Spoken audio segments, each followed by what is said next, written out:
सब ठीक ठाक। मेरे आवाज का आज तो कोई इशू तो नहीं है ना? आवाज सही है? No, ma'am, it's clear. Thank you. Okay, मैं शेयर करती हूँ screen.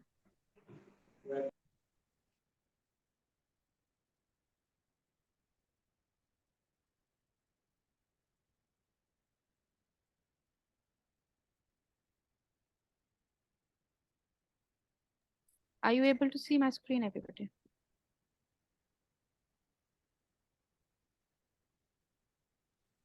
Yes. I think we're good to go.